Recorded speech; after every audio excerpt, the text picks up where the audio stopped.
a perseguição dos cristãos nos primeiros tempos, nos primeiros séculos.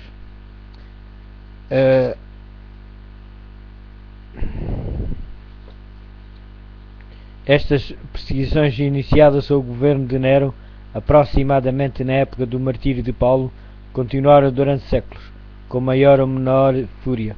Os cristãos eram falsamente acusados dos mais terríveis crimes e tidos como a causa das grandes calamidades, fomes, pestes e terremotos. Como eles se tornaram objeto do ódio e da suspeita popular, houve informadores que se prontificaram por interesse a trair os inocentes. Eram condenados como rebeldes contra o Império, como adversários da religião e a peste da sociedade. Um grande número foi lançado às feras ou foram queimados vivos nos anfiteatros. Alguns eram crucificados, outros cobertos com peles de animais selvagens lançados à arena para serem despedaçados pelos cães.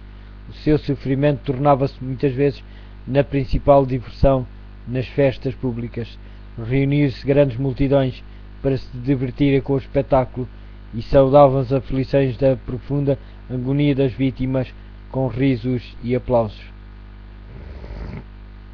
Onde quer que procurassem refúgio, os seguidores de Cristo eram caçados como animais ferozes, eram forçados a procurar esconderijo nos lugares mais desolados e solitários, desamparados e aflitos e maltratados, dos quais o mundo não era digno, errantes pelo deserto e montes e pelas covas e cavernas da terra. Hebreus, capítulo 11, versículo 37 e 38. As catacumbas proporcionaram abrigo a milhares de pessoas. Foram feitas fora da cidade de Roma, debaixo das colinas, longas galerias através da terra e da rocha. A escura e complicada rede de túneis estendia-se por quilómetros para além dos muros da cidade.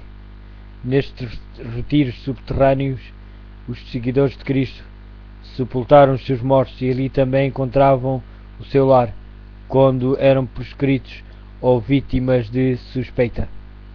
Quando o doador da vida despertar os que travaram o bom combate, muitos que foram mártires por amor de Cristo sairão dessas sombrias cavernas. Sob a mais atroz perseguição, estas testemunhas de Jesus conservaram a sua fé incontaminada, embora privados de todo o conforto, impedidos de desfrutar da luz do sol, tendo o lar no obscuro, mas amigo seio da terra, não proferiram nenhuma queixa com palavras de fé, paciência e esperança. Encorajavam-se uns aos outros para suportarem a privação e a angústia.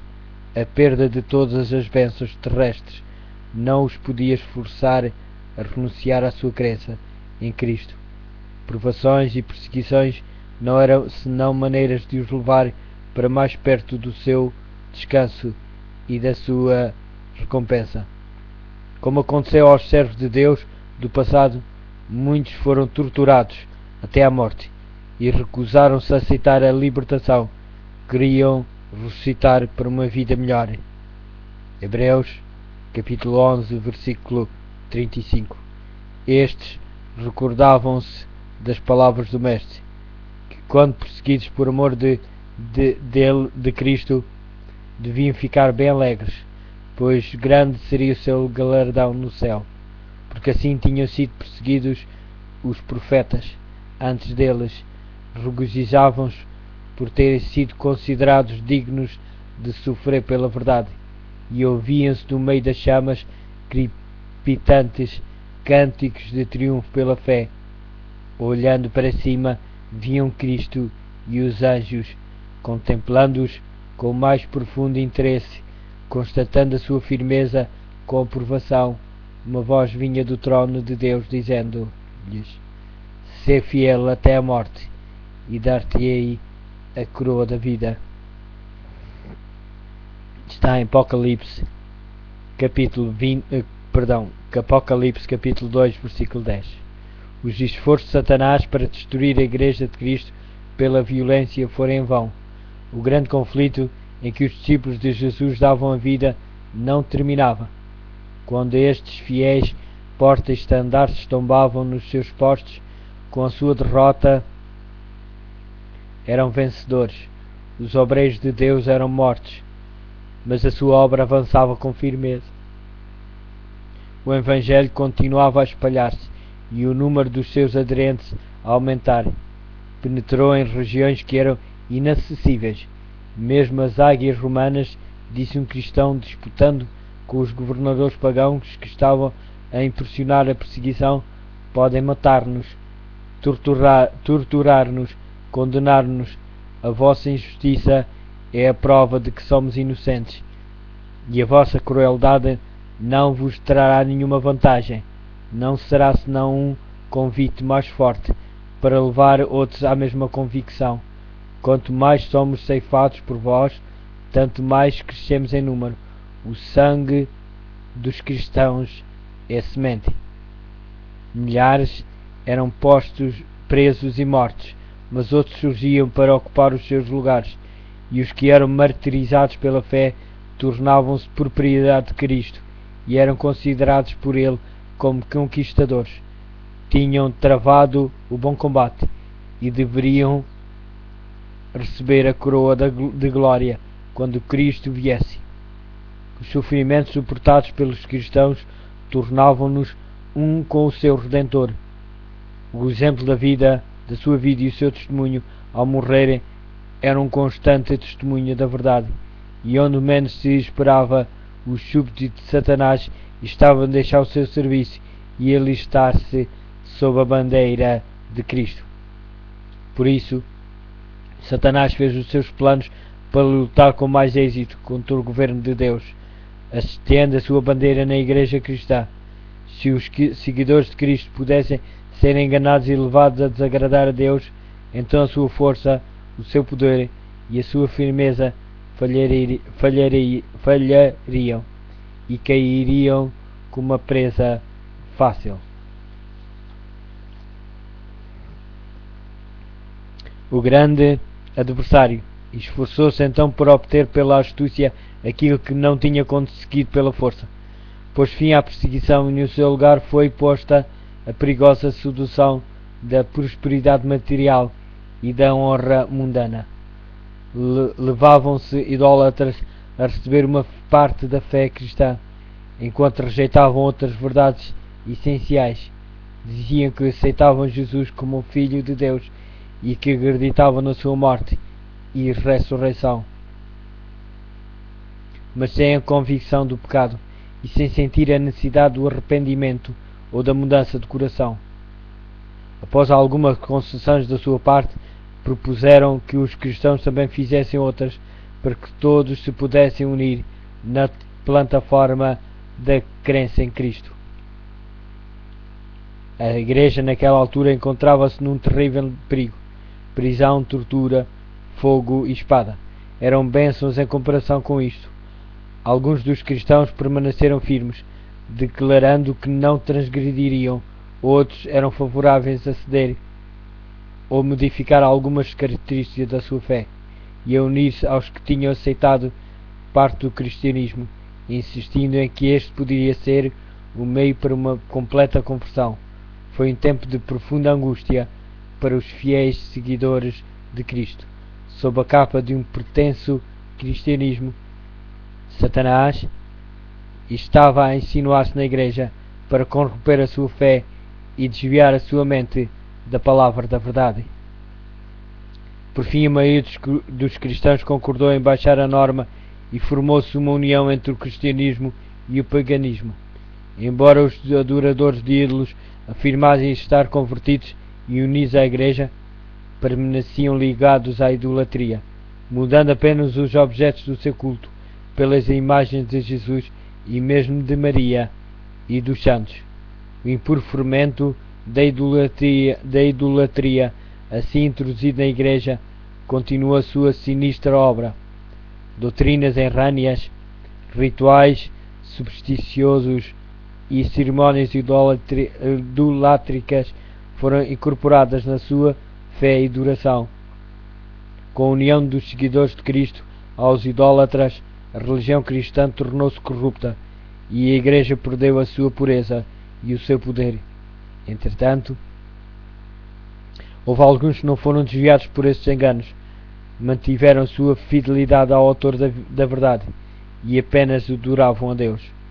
Tem havido sempre duas classes entre os que se dizem seguidores de Cristo, enquanto uma dessas classes estuda a vida do Salvador e procura seriamente corrigir os seus defeitos e identificar-se com o modelo, a outra evita as claras e práticas verdades que expõem os seus erros, mesmo durante a sua melhor condição.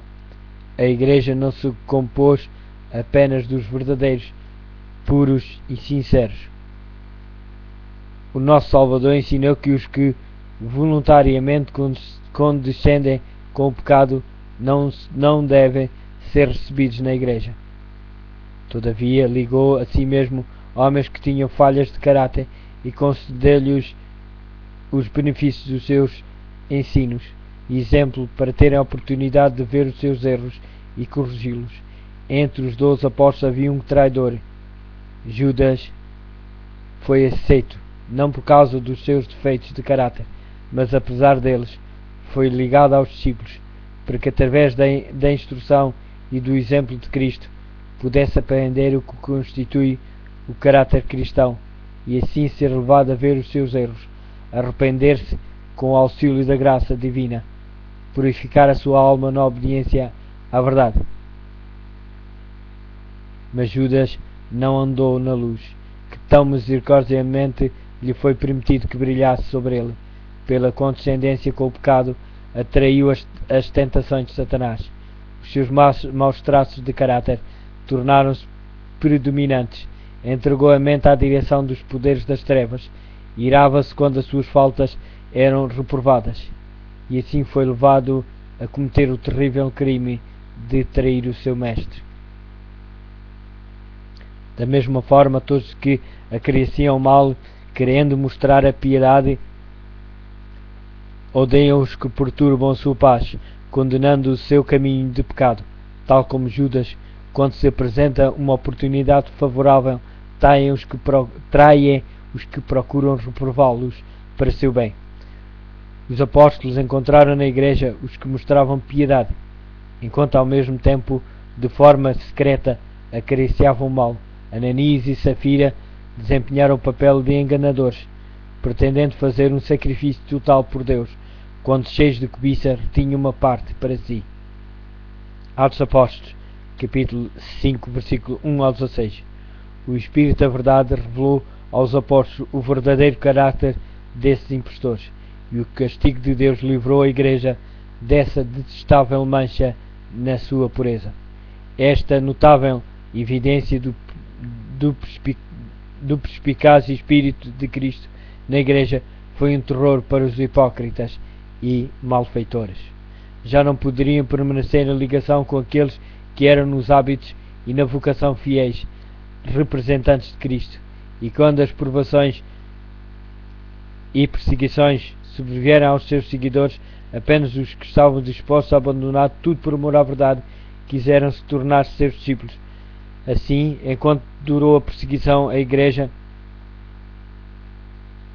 permaneceu pura, comparativamente, mas quando ela cessou, aderiram algumas pessoas que eram menos sinceras e devotas, e abriu-se o caminho para Satanás se introduzir. Mas não há união entre o príncipe da luz e o príncipe das trevas, e nenhuma complicidade poderá haver entre os seus seguidores. Quando os cristãos consentiram-se em unir-se àqueles que não estavam, senão meio convertidos do paganismo, enverdaram por um caminho que os levaria cada vez mais longe da verdade. Satanás exultou por ter conseguido enganar um tão grande número dos seguidores de Cristo. Levou então a seu poder e agir de modo mais completo sobre eles, e inspirou-os a perseguir aqueles que permaneceram fiéis a Deus. Ninguém compreendeu tão bem como se podia opor à verdadeira fé cristã como os que tinham sido seus defensores, e estes cristãos apóstatas, unindo-se aos companheiros semipagãos, dirigiram seus ataques contra as características mais importantes das doutrinas de Cristo. Foi necessária uma luta desesperada por parte daqueles que desejavam ser fiéis para ficar firmes contra os enganos e abominações que disfarçavam sob as vestes sacerdotais e que se introduziram na Igreja. A Escritura Sagrada não era aceita como a norma de fé. A doutrina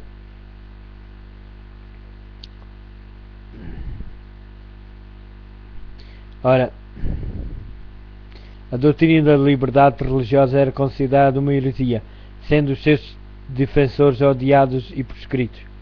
Depois de um longo e severo conflito, os poucos que permaneceram fiéis decidiram dissolver toda a união com as igrejas apóstatas, caso ela continuasse a recusar libertar-se da falsidade e da idolatria. Viram que se queriam obedecer à palavra de Deus, a separação era uma necessidade absoluta.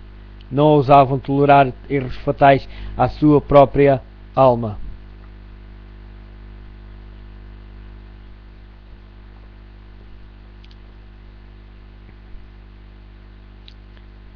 Viram que se queriam obedecer à palavra de Deus, a separação era uma necessidade absoluta. Não ousavam tolerar erros fatais à sua própria alma e dar algum exemplo que pusesse em perigo a fé dos seus filhos e dos filhos dos seus filhos. Para assegurar a paz e a unidade, estavam prontos a fazer qualquer concessão coerente com a fidelidade para com Deus, mas acharam mesmo a paz seria comprada por um preço demasiado caro, caso fosse com sacrifício dos princípios. Se a unidade só pudesse ser conseguida comprometendo a verdade e a justiça, seria preferível que prevalecessem as diferenças e as consequentes lutas.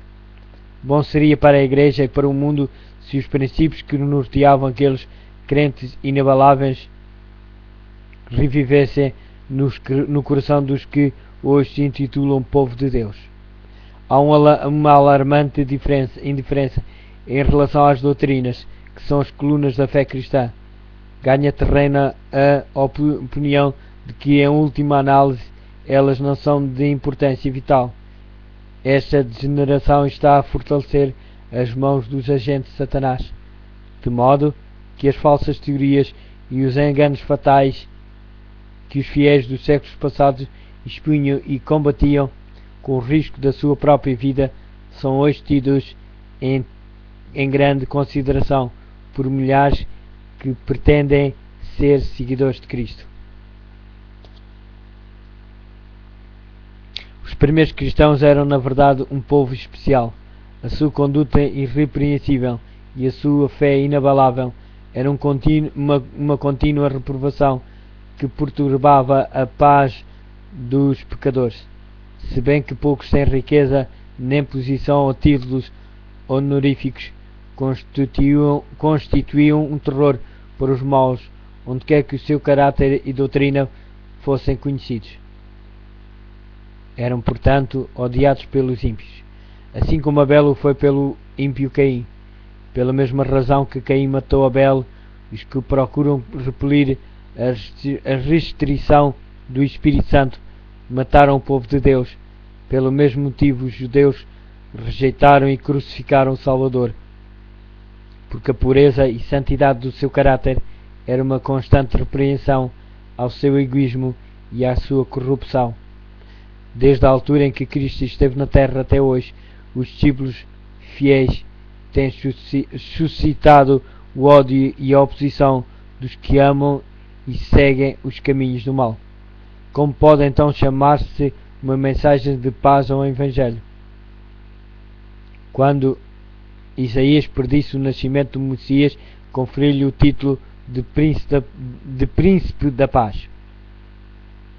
Quando os anjos anunciaram aos pastores que Cristo tinha nascido, cantaram sobre as planícies de Belém: glória a Deus nas alturas, paz na terra, boa vontade para com os homens.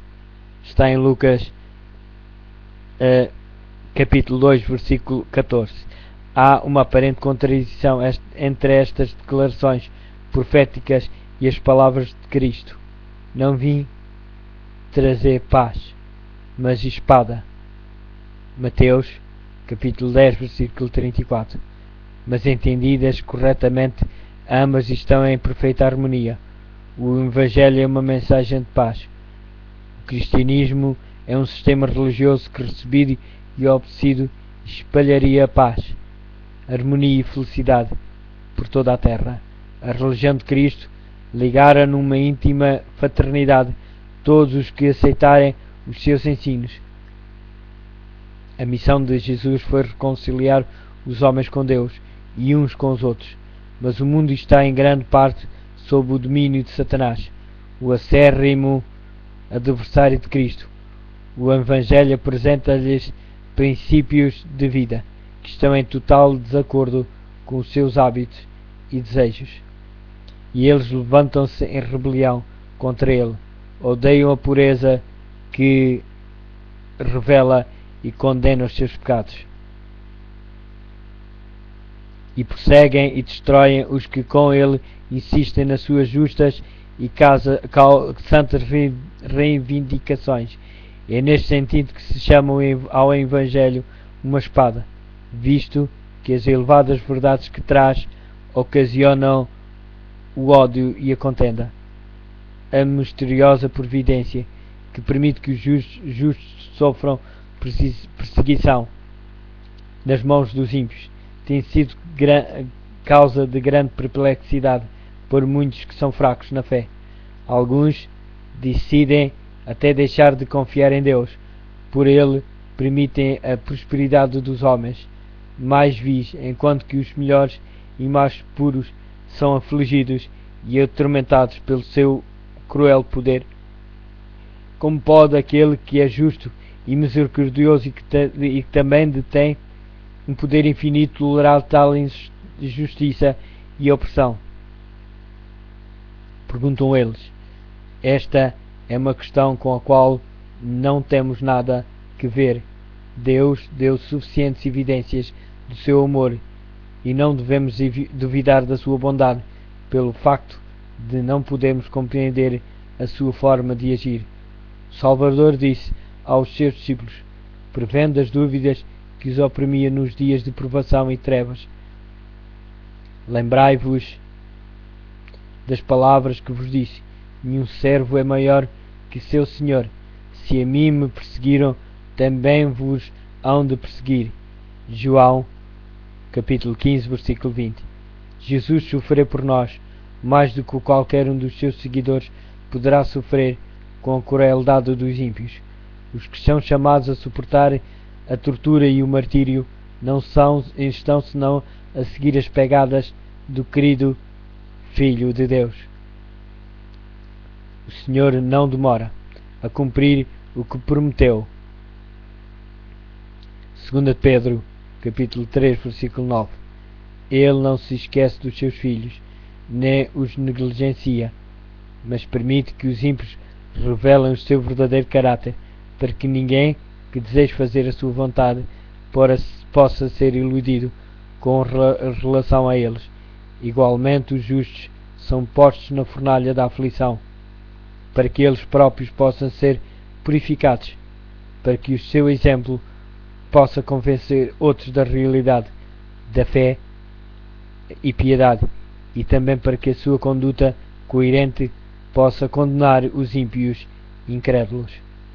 Deus permite que os ímpios prosperem e revelem inimizade para com ele, para que quando encherem a medida da sua iniquidade, todos vejam na sua completa destruição a justiça e misericórdias divinas. Aproxima-se o dia da sua vingança, no qual todos os que transgrediram a sua lei e oprimiram o povo de Deus receberão a justa recompensa das suas ações, em que todo o acto de crueldade e injustiça para com os fiéis será punida, como se tivesse sido feito ao próprio Deus. Há outra questão mais importante que deveria ocupar a atenção das igrejas de hoje. O apóstolo Paulo declara que todos os que quiserem viver a fé em Cristo serão perseguidos. Então, por que é que a perseguição em grande parte parece estar adormecida? A única razão é que a igreja se conformou com a norma do mundo e, portanto, não suscita oposição. A religião que no nosso tempo prevalece é a do caráter puro e santo, que assinalou a fé cristã nos dias de Cristo e dos seus apóstolos. É unicamente por causa do espírito de transigência com o pecado, por serem consideradas as grandes verdades da palavra de Deus com tanta indiferença, por haver tão pouca piedade vital na Igreja, que o cristianismo é aparentemente tão popular no mundo. Se houver um revivimento da fé e do poder que a Igreja tinha no seu início, o espírito de oposição reviverá, reacendendo-se as fogueiras da perseguição. Como diz no início do capítulo,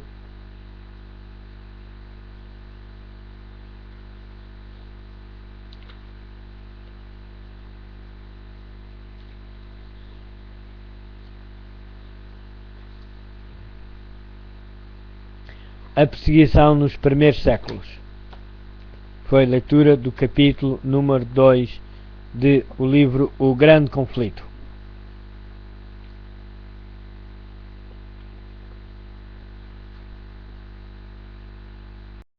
Ora, meus caros amigos e amigas e visitantes, gostaria de continuar na leitura deste maravilhoso livro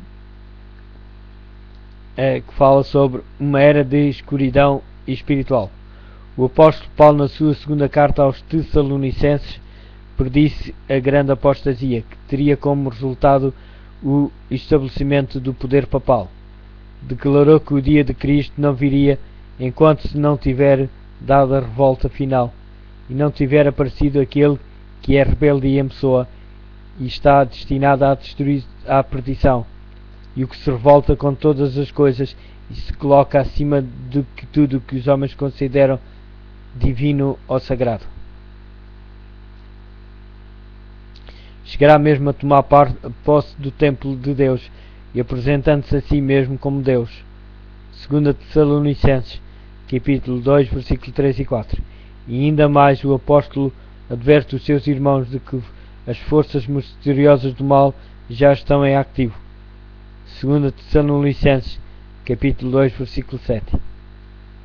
Mesmo naqueles primeiros tempos, ele viu erros a insinuar-se na Igreja que preparariam caminho para o desenvolvimento do papado. Pouco a pouco, a princípio furtiva e silenciosamente, e depois mais às claras, à medida que crescia em força e conquistava o domínio da mente das pessoas, o mistério da iniquidade levou avante a sua obra de enganos e blasfémias. Quase imperceptivelmente os costumes do paganismo entraram na Igreja cristã. O espírito de compromisso em concordância tinha sido contido durante algum tempo, em consequência das terríveis perseguições que a Igreja suportou sob o paganismo. Mas como a perseguição cessou e o cristianismo entrou nas cortes e palácios dos reis, este trocou a humilde simplicidade de Cristo e dos seus apóstolos pela pompa e pelo orgulho dos sacerdotes e governantes pagãos. E em lugar das exigências de Deus, ele colocou teorias e tradições humanas. A conversão nominal de Constantino na primeira parte do século IV causou grande alegria, e o mundanismo, sob a capa de uma aparência de justiça, introduziu-se na Igreja. A obra de corrupção progredia rapidamente. Embora parecesse que o paganismo tinha sido derrotado, tornou-se no vencedor. O seu espírito dominava a Igreja. As suas doutrinas, cerimónias e superstições incorporavam-se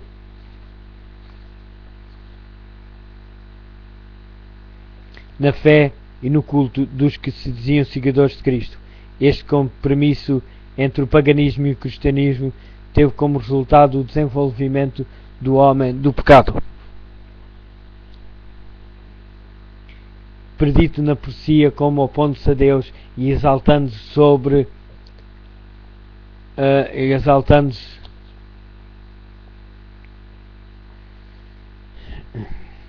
teve como resultado o desenvolvimento do homem do pecado. Prediz-se na profecia como aponta-se a Deus e exaltando-se sobre aquele gigantesco sistema de uma falsa religião.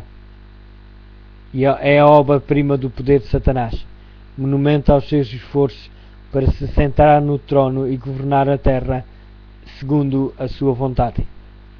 Certa vez Satanás tentou estabelecer o compromisso com Cristo, aproximando-se do Filho de Deus no deserto da tentação e mostrando-lhe todos os reinos do mundo e a sua glória.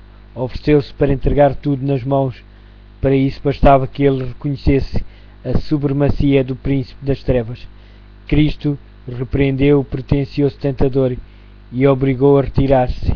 Mas Satanás consegue um êxito maior ao apresentar as mesmas tentações ao homem para conseguir vantagens e honras mundanas. A Igreja foi levada a procurar o favor e o apoio dos grandes homens da terra e, tendo assim rejeitado Cristo, foi levado a obedecer ao representante de Satanás, o bispo de Roma. Uma das principais doutrinas do catolicismo é que o Papa é a cabeça visível da Igreja Universal de Cristo, investido de uma suprema autoridade sobre os bispos e pastores em todas as partes do mundo. Mais do que isto, têm-lhe sido dados os títulos da própria divindade. Tem sido intitulado Senhor Deus, o Papa, e foi declarado infalível. Exige a homenagem de todos os homens, a mesma pretensão alegada por Satanás no deserto da tentação. Ainda é pretendida por ele através da Igreja de Roma, e um grande número de pessoas estará pronto para lhe prestar homenagem. Mas os que temem e reverenciam Deus enfrentam esta audaciosa presunção, do mesmo modo como Cristo enfrentou as solicitações do insidioso adversário. Adorarás o Senhor teu Deus e só a Ele prestarás culto. Lucas capítulo 4, versículo 8. Deus jamais deu na sua palavra a mínima sugestão de que tivesse designado algum homem para ser a cabeça da Igreja. A doutrina da supremacia papal opõe-se diretamente aos ensinos das Escrituras Sagradas. O Papa não pode ter poder algum sobre a Igreja de Cristo, a não ser por usurpação. Os romanistas têm persistido em acusar os protestantes de heresia e voluntária separação da Igreja verdadeira. Estas acusações, porém, aplicam-se antes a eles próprios. Foram eles que depuseram a bandeira de Cristo e se afastaram da fé, confiada aos crentes de uma vez para sempre. Está no livro de Judas, capítulo 3, no Novo Testamento. Satanás bem sabia que as Sagradas Escrituras tornariam os homens capazes de discernir os seus enganos e resistir ao seu poder.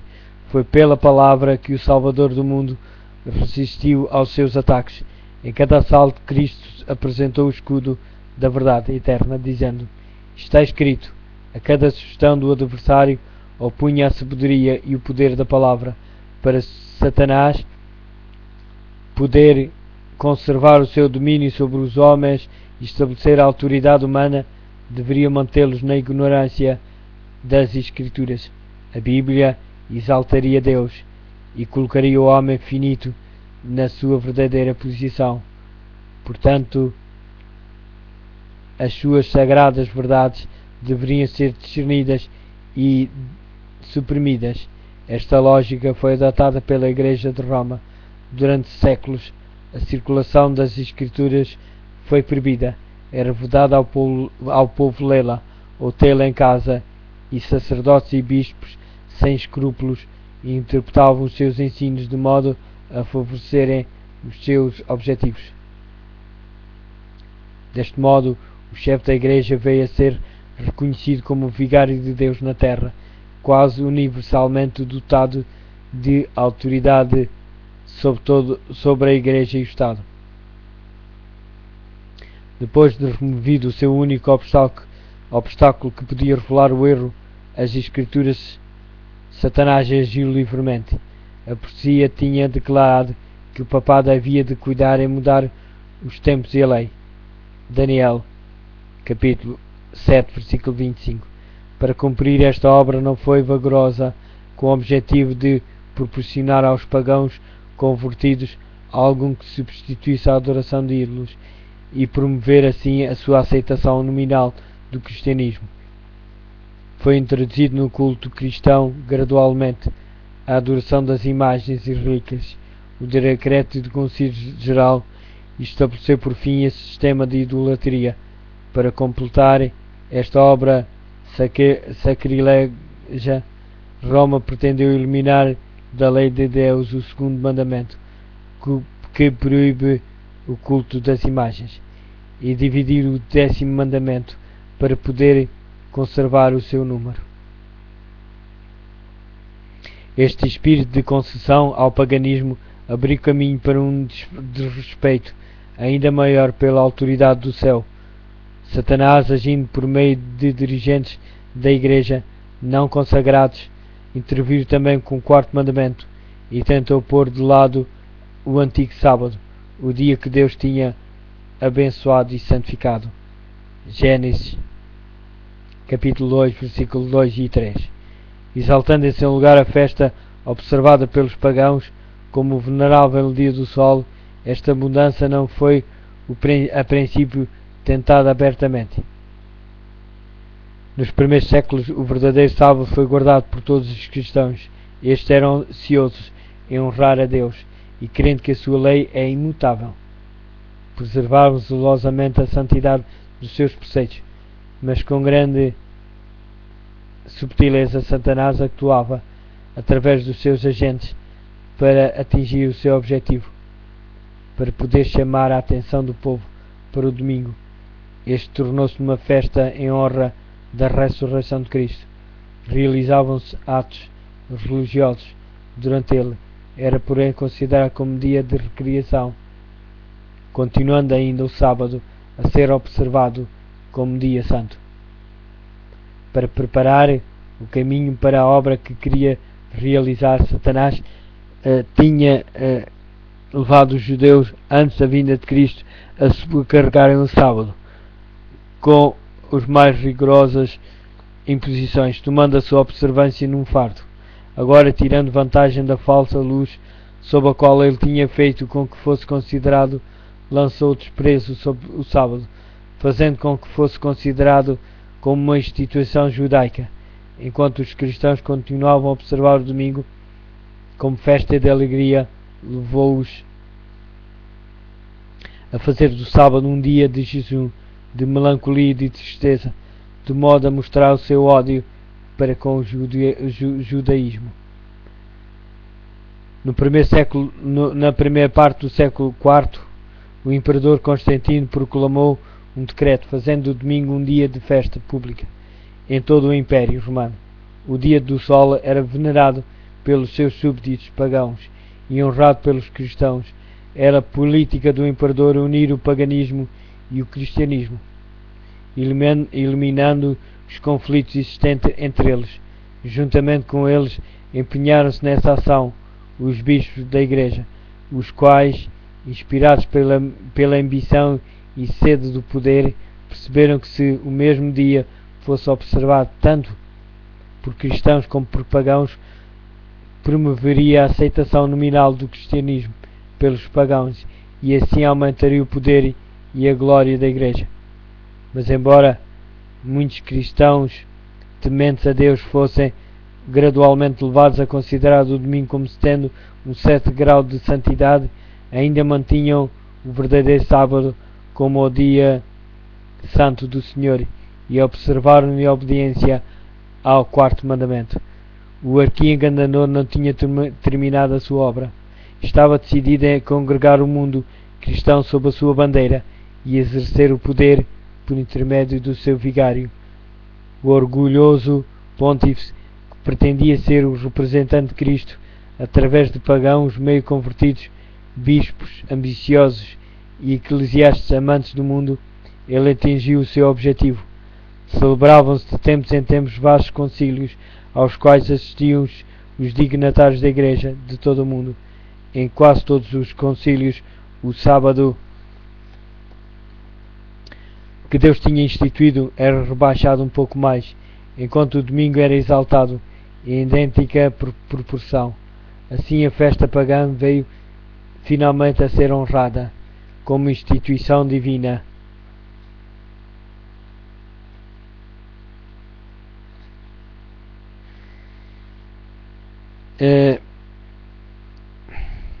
Um pouco mais, enquanto o domingo era exaltado em idêntica proporção. Assim, a festa pagã veio finalmente a ser honrada como instituição divina, ao mesmo tempo que se declarava que o sábado bíblico era uma relíquia do judaísmo, amaldiçoando-se os seus observadores. O grande apóstata tinha conseguido exaltar-se acima de tudo o que os homens consideram divino ou sagrado. Está na 2 Tessalonicenses, capítulo 2, versículo 4, no Novo Testamento. Tinha até chegado a mudar o único preceito da lei divina que inequivocamente indica a toda a humanidade o Deus vivo e verdadeiro. No quarto mandamento, Deus é revelado como o Criador do céu e da terra, e por isso distingue-se de todos os falsos deuses. Foi por memória da obra de criação que o sétimo dia foi santificado como dia de repouso para o homem. Destinava-se a conservar sempre diante da mente humana o Deus vivo como a fonte de todo o ser e objeto de reverência e culto. Satanás esforça-se por desviar os homens da sua aliança com Deus e de prestarem obediência à sua lei. Portanto, dirige os seus esforços especialmente contra o mandamento que aponta para Deus como o Criador. Os protestantes que hoje insistem que a ressurreição de Cristo no domingo fez desse dia o sábado cristão. Não existe, porém, evidência bíblica para isso. Nem Cristo, nem os seus apóstolos conferiram tal honra a esse dia. A observância do domingo como instituição cristã teve origem nas forças misteriosas do mal. 2 Tessalonicenses, capítulo 2, versículo 7, que já no templo de Paulo tinha começado a sua obra. Onde e quando é que o Senhor adotou este filho do papado? Que razão válida se poderá dar para uma mudança que as Escrituras não sancionam? No século VI, o papado estabeleceu-se solidamente, fixou-se a sede do seu poder na cidade imperial e foi declarado que o bispo de Roma era a cabeça de toda a Igreja. O paganismo cedeu lugar ao papado. O dragão dera à besta o seu poder, o seu trono e a sua grande autoridade. Apocalipse, capítulo 13, versículo 2. E começaram então os 1260 anos da opressão papal, preditos nas profecias de Daniel e Apocalipse. Em Daniel capítulo 7, versículo 25. Daniel é no Antigo Testamento. Apocalipse no Novo Testamento, o último livro da Bíblia, é no capítulo 13, versículo 5 a 7. Os cristãos foram obrigados a optar entre renunciar à sua integridade e aceitar as cerimónias e cultos papais, ou passar a vida nas prisões a sofrer a morte com instrumentos de tortura pela fogueira ou pelo machado do carrasco. Cumpriam-se as palavras de Jesus: serão atraiçoados pelos próprios pais, irmãos, parentes e amigos, e alguns serão mesmo levados à morte. Vão ser odiados por toda a gente por minha causa. Está em Lucas capítulo 21, versículos 16 e 17. Desencadeou-se a perseguição sobre os fiéis com uma fúria maior do que nunca, e o mundo tornou-se num vasto campo de batalha. Durante séculos a Igreja de Cristo encontrou refúgio no isolamento e na obscuridade. Assim diz o profeta: a mulher fugiu para o deserto, para um lugar que Deus lhe tinha preparado, a fim de aí ser alimentada durante 1260 dias. Apocalipse, capítulo 12, versículo 6. O acesso da Igreja de Roma ao poder assinalou o início da escura Idade Média. Quanto mais crescia o seu poder, mais as trevas se adensavam. A fé foi transferida de Cristo, o verdadeiro fundamento, para o Papa, em Roma. Em vez de confiar no Filho de Deus para o perdão dos pecados e para a salvação eterna, o povo olhava para o Papa e para os sacerdotes e bispos, em que ele delegava autoridade. Ensinava-se que o Papa era o seu mediador terrestre e que ninguém podia aproximar-se de Deus senão por seu intermédio, e mais ainda, que ele estava para eles em lugar de Deus e que deveria, portanto, ser implicitamente obedecido. Um desvio das suas decisões era motivo suficiente para se aplicar a mais severa punição ao corpo e à alma. Ofensores, assim a mente do povo era desviada de Deus para homens falíveis e cruéis, e mais ainda para o próprio príncipe das trevas, que exercia o seu poder por intermédio. O pecado disfarçava-se sob o manto da santidade. Quando as Escrituras são suprimidas e o homem olha para si mesmo como supremo, só podemos esperar fraudes, enganos e aviltantes iniquidades. Ao elevar as leis e tradições humanas, percebeu-se a corrupção que resulta sempre ao pôr de lado a lei de Deus. Foi uma altura de grande perigo para a Igreja de Cristo. Os fiéis porta-estandartes eram na verdade poucos, embora a verdade não fosse deixada sem testemunhas. Parecia por vezes que o erro e a superstição prevaleciam completamente e a verdadeira religião seria banida da terra. Perdeu-se de vista o Evangelho, mas multiplicaram-se as formas de religião e o povo foi sobrecarregado com severas exigências. Ensinava-se não só a considerar o Papa como seu mediador, mas a confiar nas suas próprias obras para a expiação do pecado.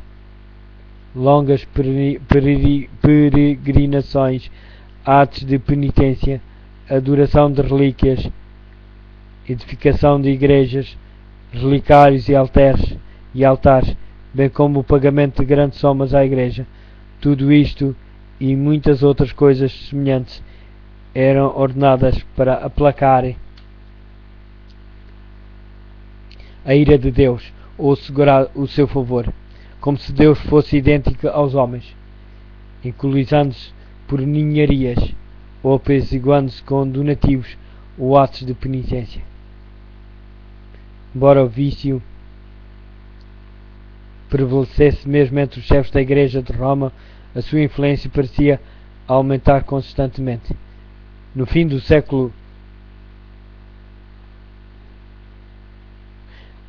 Já no fim do século VIII, os romanistas começaram a sustentar que no princípio da Igreja os bispos de Roma tinham possuído o mesmo poder espiritual que assumiam agora. Para confirmar essa pretensão, era preciso empregar alguns meios para lhe dar aparência de autoridade, e isto foi prontamente sugerido pelo pai da mentira. Os monges forjaram escritos antigos. Foram descobertos decretos de concílios de que nunca se tenha ouvido falar, estabelecendo a supremacia universal do Papa, desde os primeiros tempos, e a Igreja, que tinha rejeitado a verdade, avidamente aceitou estes enganos. Os poucos fiéis que construíram sobre o verdadeiro fundamento, está em 2 Coríntios, capítulo 3, versículo 10 e 11. Ficaram perplexos e embaraçados quando o entulho das falsas doutrinas obstruiu a obra, como os edificadores sobre o muro de Jerusalém no tempo de Neemias. Alguns estavam prontos para dizer: Os carregadores estão sem forças. Perante tal quantidade de escombros, nós não somos capazes de reconstruir a muralha. Neemias, capítulo 4, versículo 10. Cansados da constante luta contra a perseguição, a fraude, a iniquidade e todos os outros obstáculos que Satanás tinha sido capaz de inventar para deter o seu progresso, muitos dos fiéis edificadores desanimaram e, por amor à paz e à segurança da sua propriedade e da sua vida, desviaram-se do verdadeiro fundamento. Outros, sem se intimidarem com a oposição dos seus inimigos, declaravam corajosamente: não tenham medo deles, lembrem-se que o Senhor é grande e terrível. Neemias, capítulo 4, versículo 14. E prosseguiram com a obra, cada qual com a espada cingida ao lado.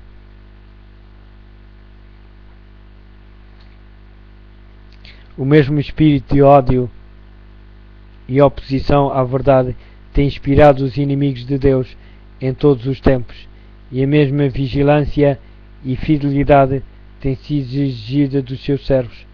As palavras de Cristo aos primeiros discípulos aplicam-se aos seus seguidores até ao final do tempo.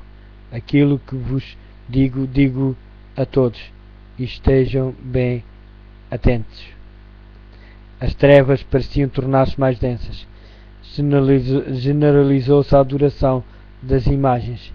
Acendiam-se velas perante imagens e eram-lhe dirigidas orações. Prevaleciam os costumes mais absurdos e supersticiosos. O espírito dos homens era a tal ponto dirigida pela superstição que parecia terem perdido o domínio da própria razão.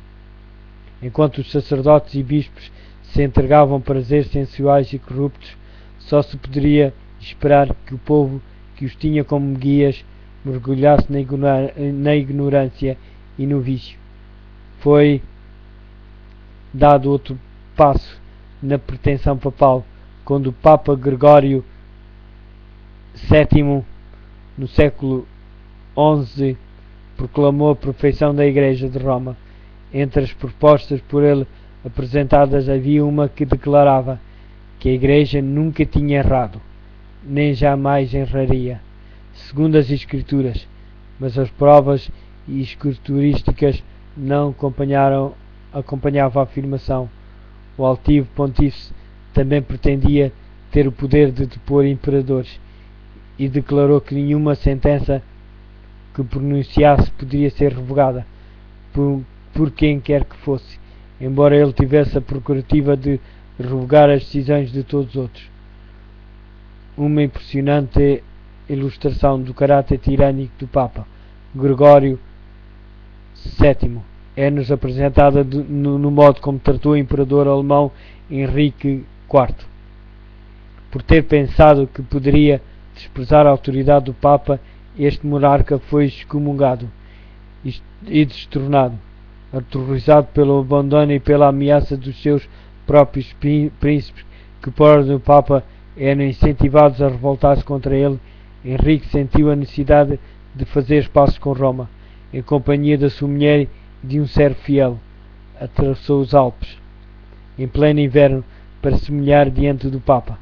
Quando chegou ao castelo para onde Gregório se tinha retirado, foi conduzido sem os seus guardas a um pátio exterior, e ali, no rigoroso frio do inverno, com a cabeça descoberta, descalço e pobremente vestido, esperou a permissão do Papa para ir à sua presença.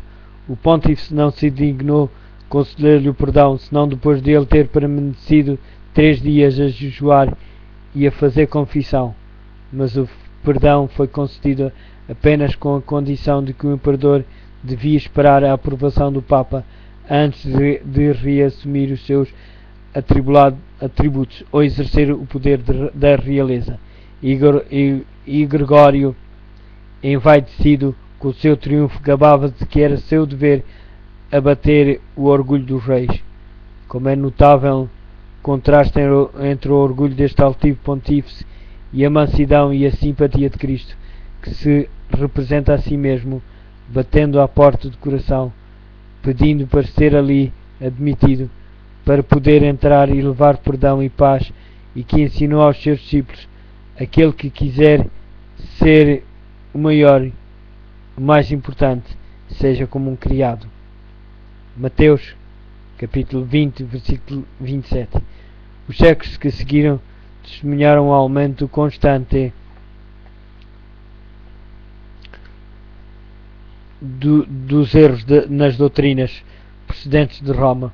Mesmo antes do estabelecimento do papado, os ensinos dos filósofos pagãos tinham sido apreciados e exerceram sua influência na Igreja. Muitos dos que se diziam convertidos ainda se apegavam aos dogmas da sua filosofia pagã, e não só continuaram a estudá-la, mas ensinavam-na a outros, como meio de estender a sua influência entre os pagãos, e assim foram introduzidos erros graves na fé cristã. Destaca-se, entre outros, a crença na imortalidade natural do homem e da sua consciência na morte. Esta doutrina lançou o fundamento sobre o qual Roma estabeleceu a invocação dos santos e a adoração da Virgem Maria. Daqui também veio a heresia do tormento eterno para os que morrem impenitentes, a qual foi rapidamente incorporada na fé papal. Estava assim preparado o caminho para a introdução de uma outra invenção do paganismo, a que Roma chamou o purgatório, o que é usada para amedrontar as multidões crédulas e supersticiosas com esta heresia.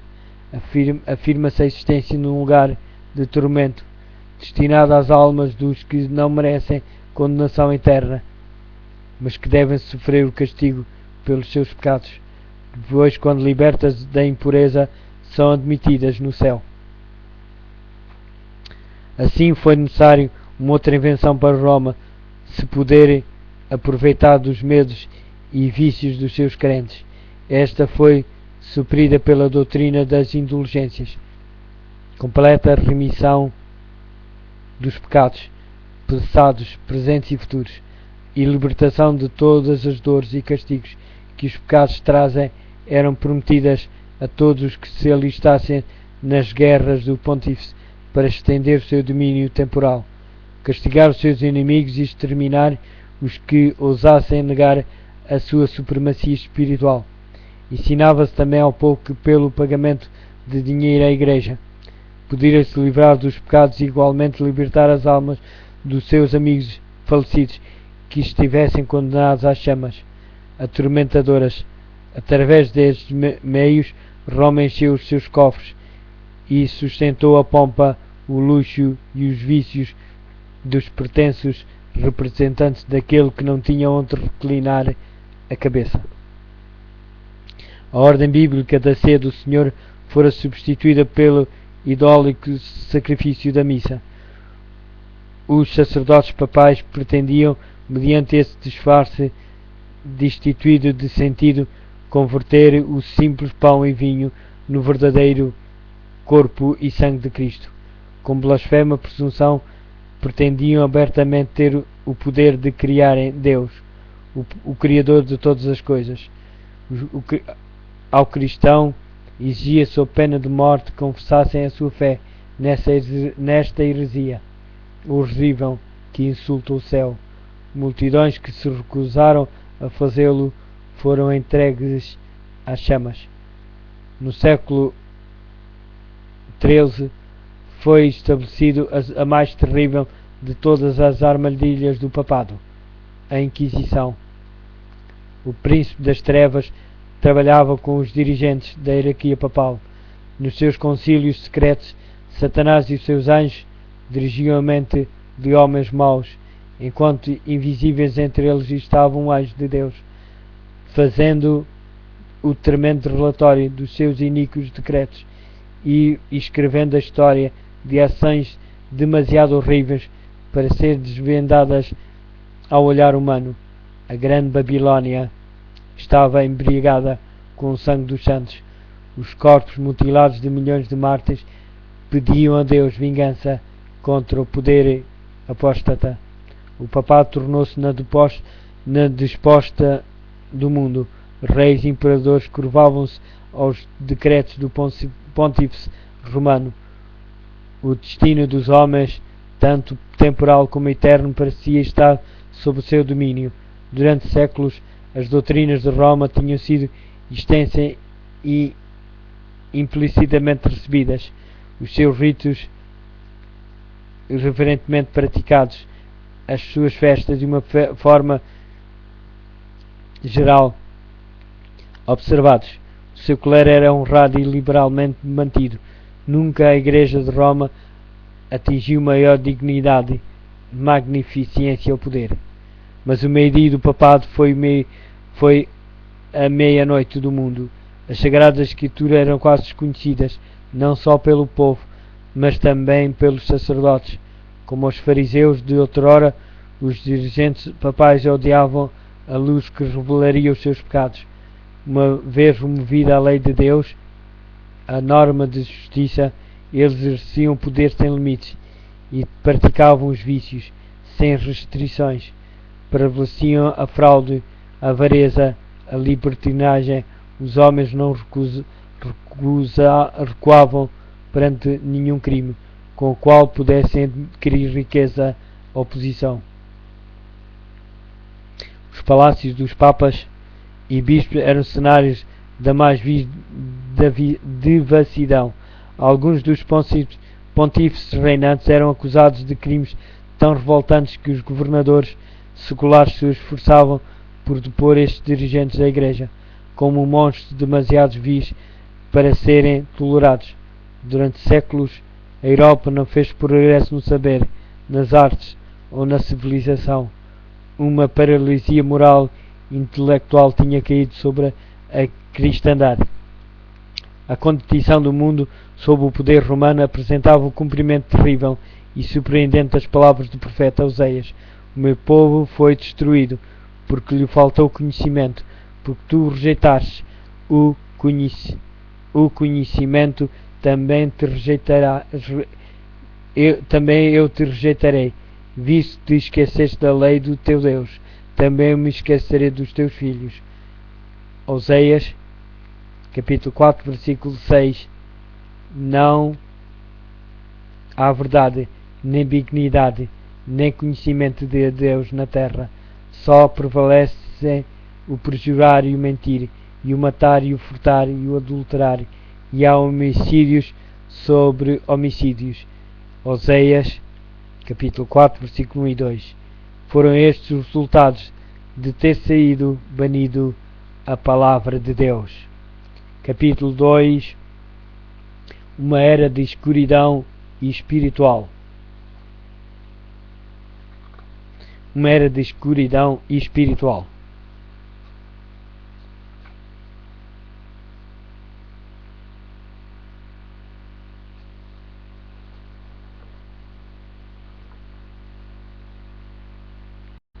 Ora, meus caros amigos e amigas e visitantes, gostaria de continuar na leitura deste maravilhoso livro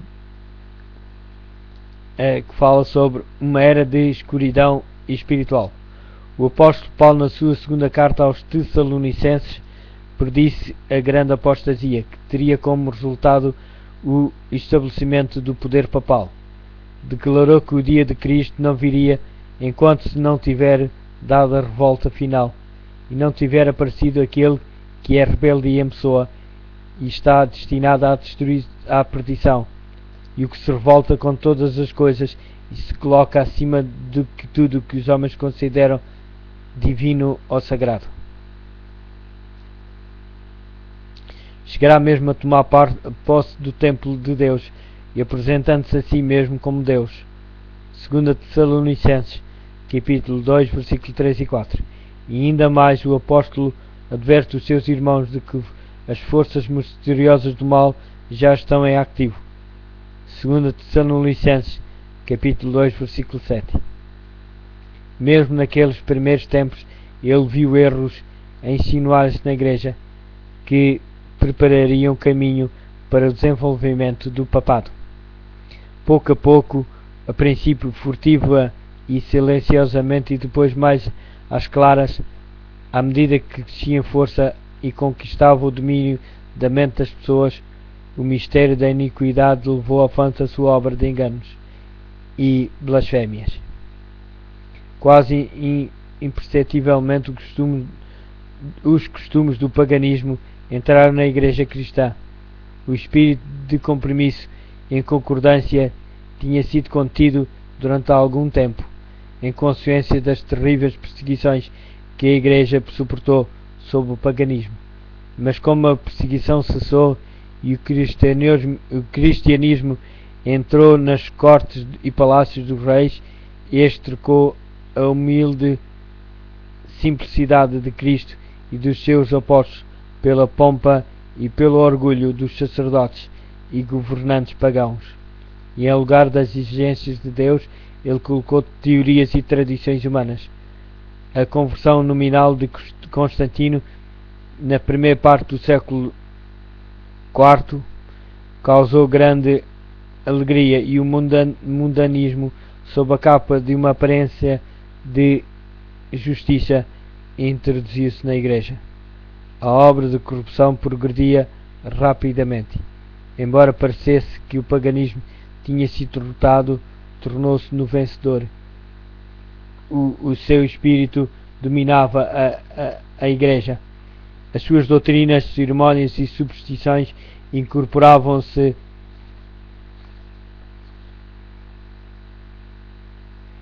na fé e no culto dos que se diziam seguidores de Cristo. Este compromisso entre o paganismo e o cristianismo teve como resultado o desenvolvimento do homem do pecado. Predito na profecia como opondo-se a Deus e exaltando-se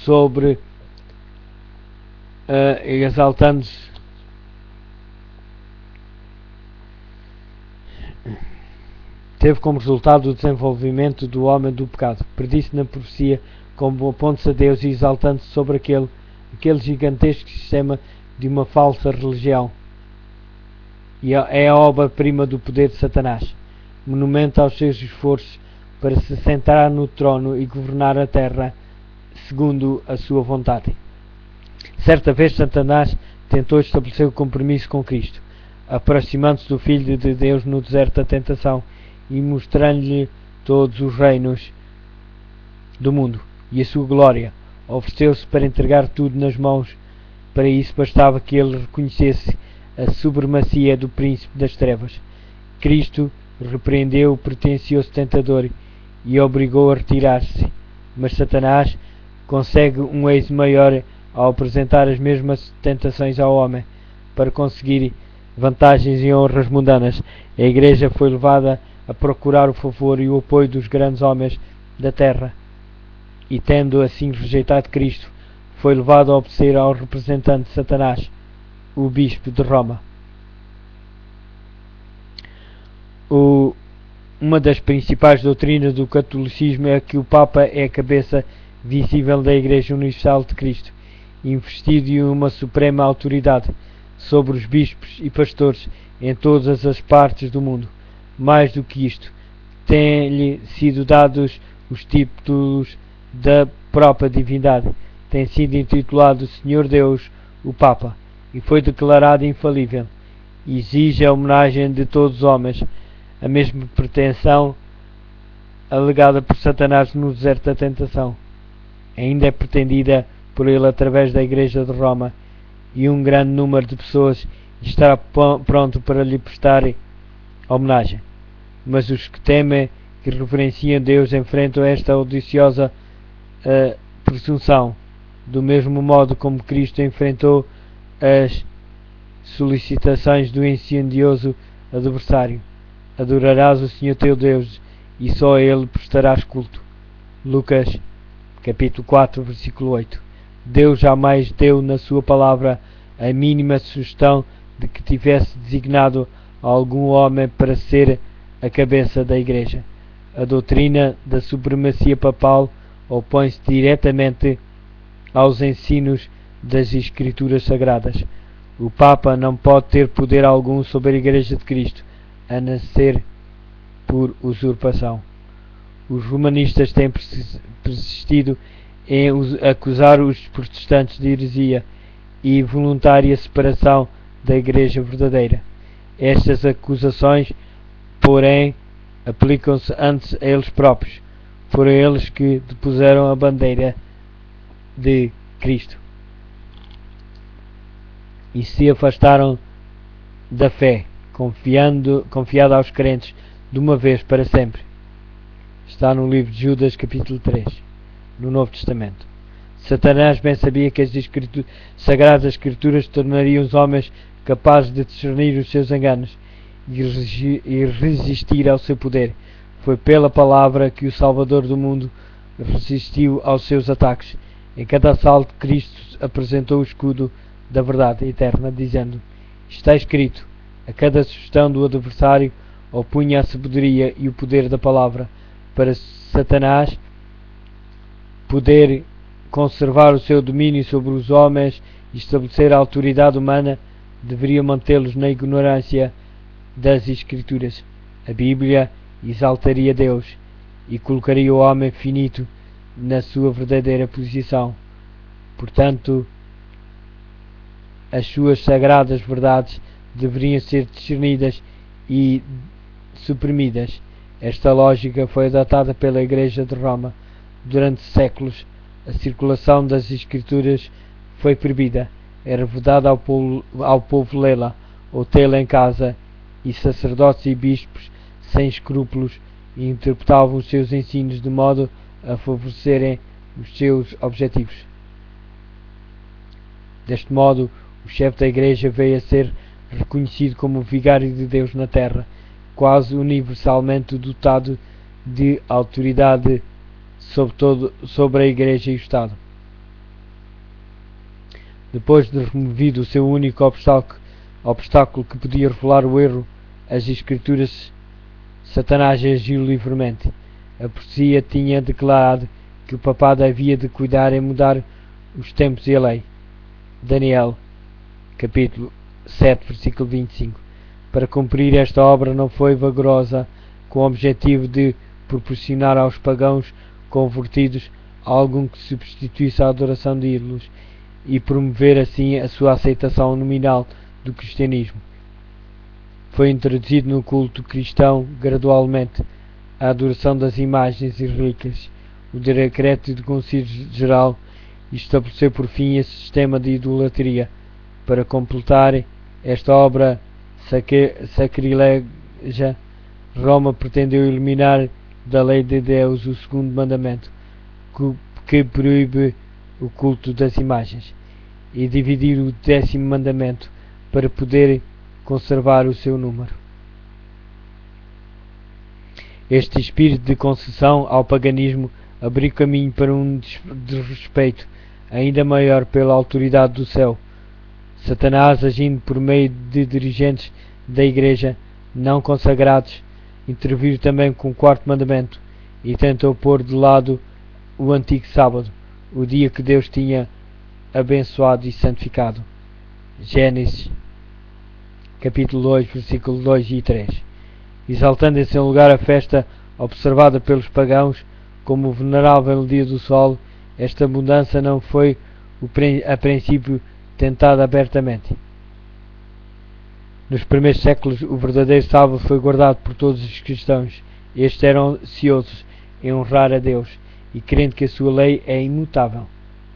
Preservavam zelosamente a santidade dos seus preceitos, mas com grande subtileza Satanás actuava através dos seus agentes para atingir o seu objetivo, para poder chamar a atenção do povo para o domingo.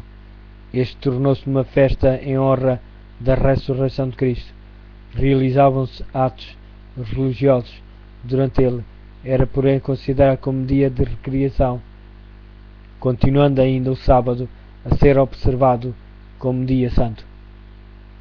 Para preparar o caminho para a obra que queria realizar, Satanás tinha levado os judeus, antes da vinda de Cristo, a sobrecarregarem o sábado com as mais rigorosas imposições, tomando a sua observância num fardo. Agora, tirando vantagem da falsa luz sob a qual ele tinha feito com que fosse considerado, lançou desprezo sobre o sábado, fazendo com que fosse considerado como uma instituição judaica, enquanto os cristãos continuavam a observar o domingo como festa de alegria. Levou-os a fazer do sábado um dia de jejum, de melancolia e de tristeza, de modo a mostrar o seu ódio para com o judaísmo.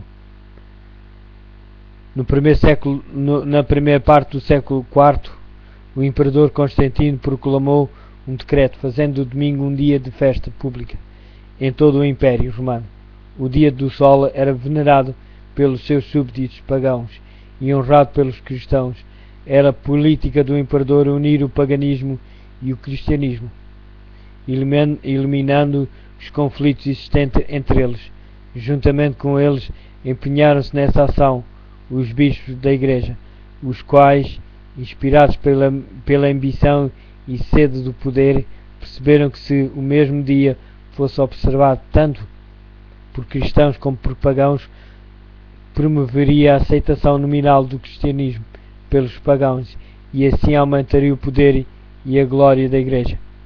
Mas embora muitos cristãos tementes a Deus fossem gradualmente levados a considerar o domingo como tendo um certo grau de santidade, ainda mantinham o verdadeiro sábado como o dia santo do Senhor e observaram em obediência ao quarto mandamento. O arqui-enganador não tinha terminado a sua obra. Estava decidido a congregar o mundo cristão sob a sua bandeira e exercer o poder por intermédio do seu vigário. O orgulhoso pontífice, que pretendia ser o representante de Cristo através de pagãos meio convertidos, bispos ambiciosos e eclesiastes amantes do mundo, ele atingiu o seu objetivo. Celebravam-se de tempos em tempos vastos concílios aos quais assistiam os dignatários da Igreja de todo o mundo. Em quase todos os concílios, o sábado que Deus tinha instituído era rebaixado um pouco mais, enquanto o domingo era exaltado em idêntica proporção. Assim a festa pagã veio finalmente a ser honrada como instituição divina.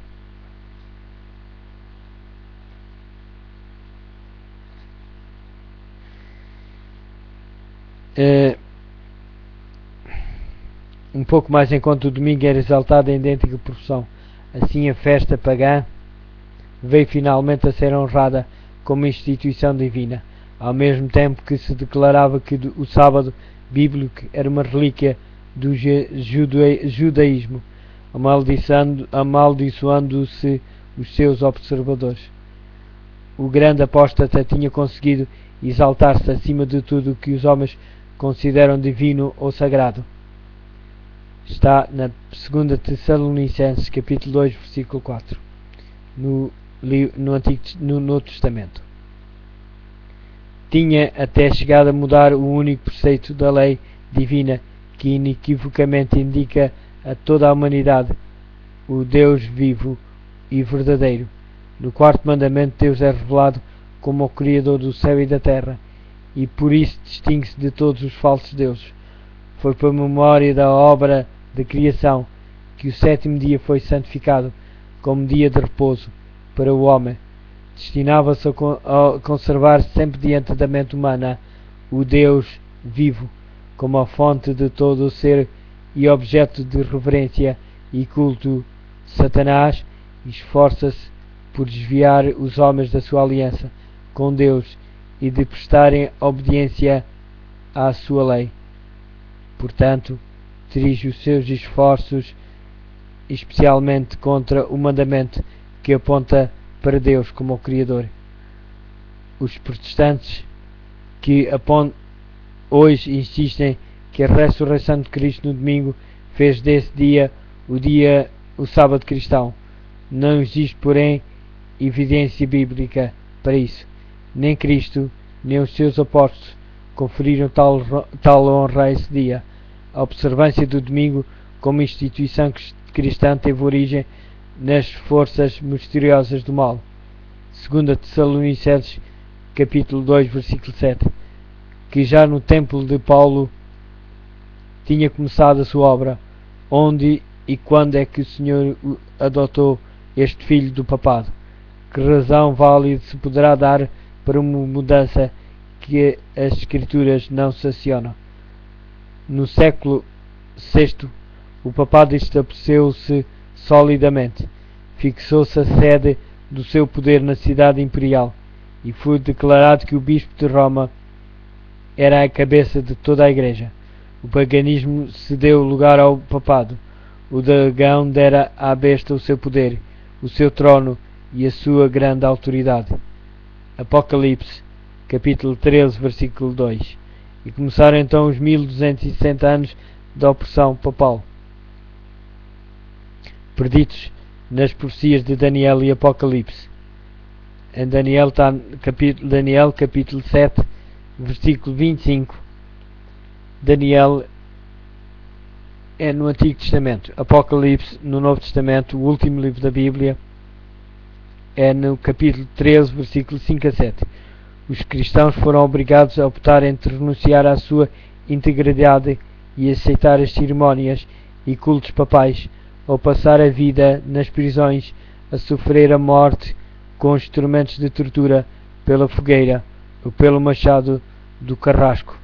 Cumpriam-se as palavras de Jesus: serão atraiçoados pelos próprios pais, irmãos, parentes e amigos, e alguns serão mesmo levados à morte. Vão ser odiados por toda a gente por minha causa. Está em Lucas capítulo 21, versículos 16 e 17. Desencadeou-se a perseguição sobre os fiéis com uma fúria maior do que nunca, e o mundo tornou-se num vasto campo de batalha.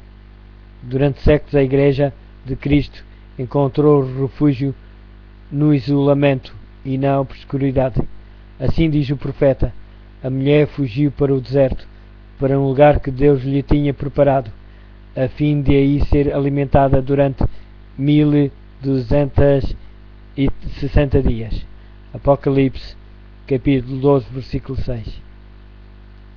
O acesso da Igreja de Roma ao poder assinalou o início da escura Idade Média. Quanto mais crescia o seu poder, mais as trevas se adensavam. A fé foi transferida de Cristo, o verdadeiro fundamento, para o Papa, em Roma. Em vez de confiar num Filho de Deus para o perdão dos pecados e para a salvação eterna, o povo olhava para o Papa e para os sacerdotes e bispos, em que ele delegava autoridade. Ensinava-se que o Papa era o seu mediador terrestre e que ninguém podia aproximar-se de Deus senão por seu intermédio, e mais ainda, que ele estava para eles em lugar de Deus e que deveria, portanto, ser implicitamente obedecido. Um desvio das suas decisões era motivo suficiente para se aplicar a mais severa punição ao corpo e à alma. Ofensores, assim a mente do povo era desviada de Deus para homens falíveis e cruéis, e mais ainda para o próprio príncipe das trevas, que exercia o seu poder por intermédio. O pecado disfarçava-se sob o manto da santidade. Quando as Escrituras são suprimidas e o homem olha para si mesmo como supremo, só podemos esperar fraudes, enganos e aviltantes iniquidades. Ao elevar as leis e tradições humanas, percebeu-se a corrupção que resulta sempre ao pôr de lado a lei de Deus. Foi uma altura de grande perigo para a Igreja de Cristo. Os fiéis porta-estandartes eram na verdade poucos, embora a verdade não fosse deixada sem testemunhas. Parecia por vezes que o erro e a superstição prevaleciam completamente e a verdadeira religião seria banida da terra. Perdeu-se de vista o Evangelho, mas multiplicaram-se as formas de religião e o povo foi sobrecarregado com severas exigências. Ensinava-se não só a considerar o Papa como seu mediador, mas a confiar nas suas próprias obras para a expiação do pecado. Longas peregrinações atos de penitência, adoração de relíquias, edificação de igrejas, relicários e altares, bem como o pagamento de grandes somas à igreja.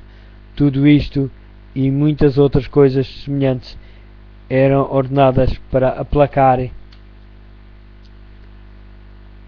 a ira de Deus ou segurar o seu favor, como se Deus fosse idêntico aos homens, encolizando-se por ninharias ou apaziguando-se com donativos ou atos de penitência. Embora o vício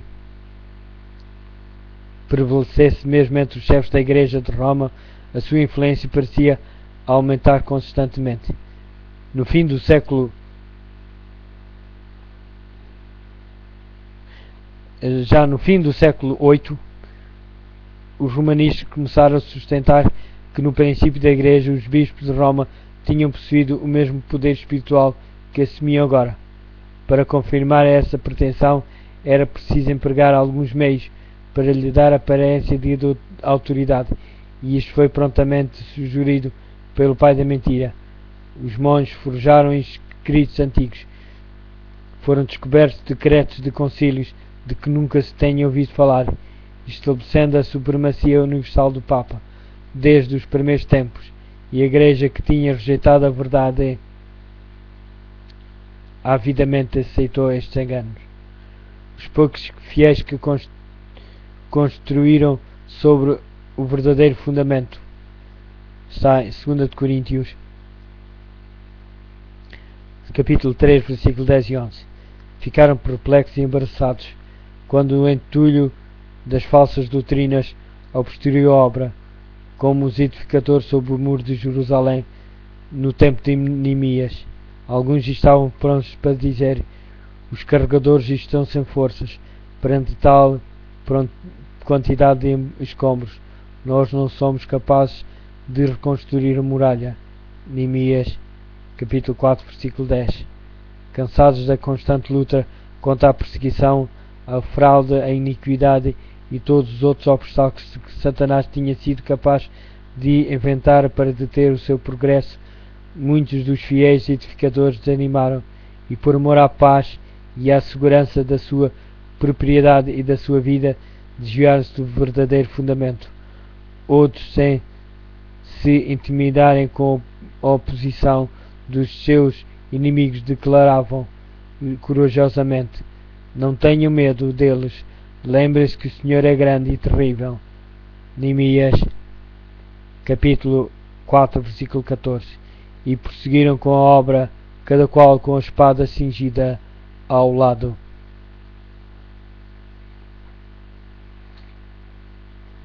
O mesmo espírito de ódio e oposição à verdade tem inspirado os inimigos de Deus em todos os tempos, e a mesma vigilância e fidelidade tem sido exigida dos seus servos.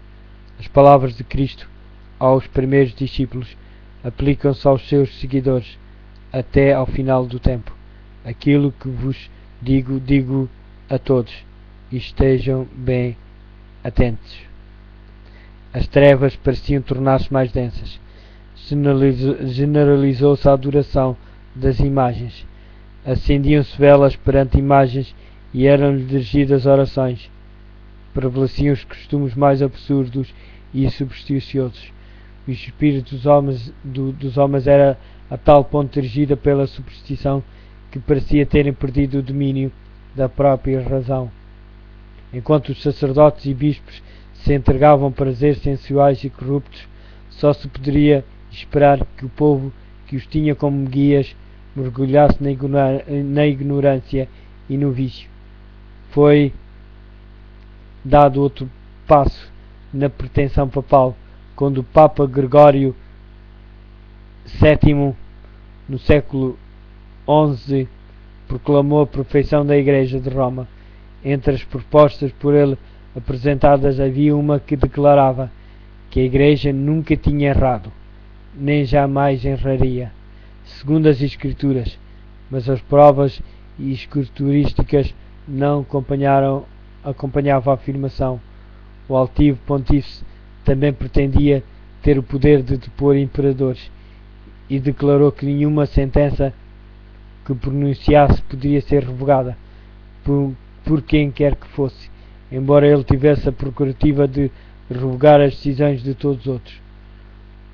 Uma impressionante ilustração do caráter tirânico do Papa Gregório VII é-nos apresentada no modo como tratou o imperador alemão Henrique IV.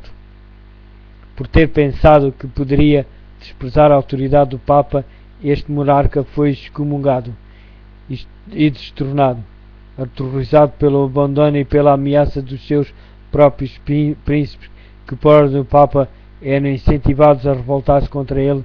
Henrique sentiu a necessidade de fazer as pazes com Roma, em companhia da sua mulher e de um servo fiel. Atravessou os Alpes, em pleno inverno, para se humilhar diante do Papa. Quando chegou ao castelo para onde Gregório se tinha retirado, foi conduzido sem os seus guardas a um pátio exterior, e ali, no rigoroso frio do inverno, com a cabeça descoberta, descalço e pobremente vestido, esperou a permissão do Papa para ir à sua presença. O pontífice não se dignou conceder-lhe o perdão, senão depois de ele ter permanecido 3 dias a jejuar e a fazer confissão. Mas o perdão foi concedido apenas com a condição de que o imperador devia esperar a aprovação do Papa antes de reassumir os seus atributos ou exercer o poder da realeza. E Gregório, envaidecido com o seu triunfo, gabava de que era seu dever abater o orgulho dos reis. Como é notável contraste entre o orgulho deste altivo pontífice e a mansidão e a simpatia de Cristo, que se representa a si mesmo, batendo à porta do coração, pedindo para ser ali admitido, para poder entrar e levar perdão e paz, e que ensinou aos seus discípulos: aquele que quiser ser o maior, o mais importante, seja como um criado. Mateus, capítulo 20, versículo 27. Os séculos que seguiram testemunharam um aumento constante dos erros nas doutrinas procedentes de Roma. Mesmo antes do estabelecimento do papado, os ensinos dos filósofos pagãos tinham sido apreciados e exerceram sua influência na Igreja. Muitos dos que se diziam convertidos ainda se apegavam aos dogmas da sua filosofia pagã, e não só continuaram a estudá-la, mas ensinavam-na a outros, como meio de estender a sua influência entre os pagãos, e assim foram introduzidos erros graves na fé cristã. Destaca-se, entre outros, a crença na imortalidade natural do homem e da sua consciência na morte. Esta doutrina lançou o fundamento sobre o qual Roma estabeleceu a invocação dos santos e a adoração da Virgem Maria. Daqui também veio a heresia do tormento eterno para os que morrem impenitentes, a qual foi rapidamente incorporada na fé papal. Estava assim preparado o caminho para a introdução de uma outra invenção do paganismo, a que Roma chamou o purgatório, o que é usada para amedrontar as multidões crédulas e supersticiosas com esta heresia. Afirma-se a existência de um lugar de tormento destinado às almas dos que não merecem condenação eterna, mas que devem sofrer o castigo pelos seus pecados. Depois, quando libertas da impureza, são admitidas no céu. Assim foi necessário uma outra invenção para Roma se poder aproveitar dos medos e vícios dos seus crentes. Esta foi suprida pela doutrina das indulgências, completa remissão dos pecados passados, presentes e futuros, e libertação de todas as dores e castigos que os pecados trazem, eram prometidas a todos os que se alistassem nas guerras do pontífice para estender o seu domínio temporal, castigar os seus inimigos e exterminar os que ousassem negar a sua supremacia espiritual. Ensinava-se também ao povo que, pelo pagamento de dinheiro à Igreja, podia se livrar dos pecados e igualmente libertar as almas dos seus amigos falecidos que estivessem condenados às chamas atormentadoras. Através destes meios, Roma encheu os seus cofres e sustentou a pompa, o luxo e os vícios dos pretensos representantes daquele que não tinha onde reclinar a cabeça. A ordem bíblica da ceia do Senhor fora substituída pelo idólico sacrifício da missa. Os sacerdotes papais pretendiam, mediante esse disfarce destituído de sentido, converter o simples pão e vinho no verdadeiro corpo e sangue de Cristo. Com blasfema presunção, pretendiam abertamente ter o poder de criar em Deus, o Criador de todas as coisas. Ao cristão exigia sob pena de morte que confessassem a sua fé nesta heresia horrível que insulta o céu. Multidões que se recusaram a fazê-lo foram entregues às chamas. No século XIII foi estabelecido a mais terrível de todas as armadilhas do papado, a Inquisição. O príncipe das trevas trabalhava com os dirigentes da hierarquia papal. Nos seus concílios secretos, Satanás e os seus anjos dirigiam a mente de homens maus, enquanto invisíveis entre eles estavam anjos de Deus, fazendo o tremendo relatório dos seus iníquos decretos e escrevendo a história de ações demasiado horríveis para ser desvendadas ao olhar humano. A grande Babilónia estava embriagada com o sangue dos santos. Os corpos mutilados de milhões de mártires pediam a Deus vingança contra o poder apóstata. O papado tornou-se na desposta do mundo. Reis e imperadores curvavam-se aos decretos do pontífice romano. O destino dos homens, tanto temporal como eterno, parecia estar sob o seu domínio. Durante séculos, as doutrinas de Roma tinham sido extensas e implicitamente recebidas. Os seus ritos reverentemente praticados, as suas festas de uma forma geral observados. O seu clero era honrado e liberalmente mantido. Nunca a Igreja de Roma atingiu maior dignidade, magnificência ou poder. Mas o meio-dia do papado foi a meia-noite do mundo. As Sagradas Escrituras eram quase desconhecidas, não só pelo povo, mas também pelos sacerdotes. Como os fariseus de outrora, os dirigentes papais odiavam a luz que revelaria os seus pecados. Uma vez removida a lei de Deus, a norma de justiça, eles exerciam poder sem limites e praticavam os vícios sem restrições. Prevaleciam a fraude, a avareza, a libertinagem. Os homens não recuavam perante nenhum crime com o qual pudessem adquirir riqueza ou posição. Os palácios dos papas e bispos eram cenários da mais devassidão. Alguns dos pontífices reinantes eram acusados de crimes tão revoltantes que os governadores seculares se esforçavam por depor estes dirigentes da Igreja, como monstros demasiado vis para serem tolerados. Durante séculos, a Europa não fez progresso no saber, nas artes ou na civilização. Uma paralisia moral e intelectual tinha caído sobre a cristandade. A condição do mundo sob o poder romano apresentava o cumprimento terrível e surpreendente das palavras do profeta Oseias: o meu povo foi destruído porque lhe faltou conhecimento, porque tu rejeitaste o conhecimento, também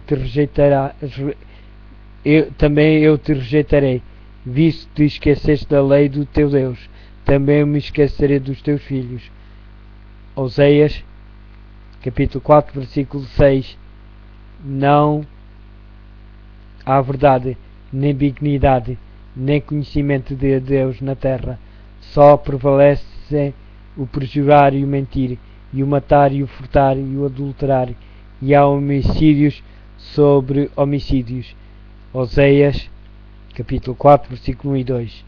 Foram estes os resultados de ter saído banido a palavra de Deus. Capítulo 2. Uma era de escuridão e espiritual. Uma era de escuridão e espiritual.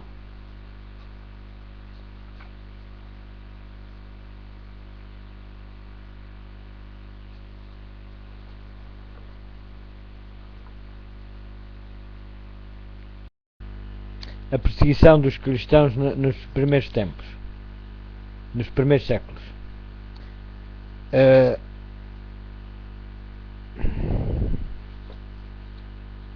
Estas perseguições iniciadas sob o governo de Nero, aproximadamente na época do martírio de Paulo, continuaram durante séculos, com maior ou menor fúria. Os cristãos eram falsamente acusados dos mais terríveis crimes e tidos como a causa das grandes calamidades, fomes, pestes e terremotos. Como eles se tornaram objeto do ódio e da suspeita popular, houve informadores que se prontificaram por interesse a trair os inocentes. Eram condenados como rebeldes contra o Império, como adversários da religião e a peste da sociedade. Um grande número foi lançado às feras ou foram queimados vivos nos anfiteatros. Alguns eram crucificados, outros cobertos com peles de animais selvagens, lançados à arena para serem despedaçados pelos cães. O seu sofrimento tornava-se muitas vezes na principal diversão nas festas públicas. Reuniam-se grandes multidões para se divertirem com o espetáculo e saudavam as aflições da profunda agonia das vítimas com risos e aplausos. Onde quer que procurassem refúgio, os seguidores de Cristo eram caçados como animais ferozes, eram forçados a procurar esconderijo nos lugares mais desolados e solitários, desamparados e aflitos e maltratados, dos quais o mundo não era digno, errantes pelo deserto e montes e pelas covas e cavernas da terra. Hebreus, capítulo 11, versículo 37 e 38. As catacumbas proporcionaram abrigo a milhares de pessoas. Foram feitas fora da cidade de Roma, debaixo das colinas, longas galerias através da terra e da rocha. A escura e complicada rede de túneis estendia-se por quilómetros para além dos muros da cidade. Nestes retiros subterrâneos, os seguidores de Cristo sepultaram os seus mortos e ali também encontravam o seu lar, quando eram proscritos ou vítimas de suspeita. Quando o doador da vida despertar os que travaram o bom combate, muitos que foram mártires por amor de Cristo sairão dessas sombrias cavernas.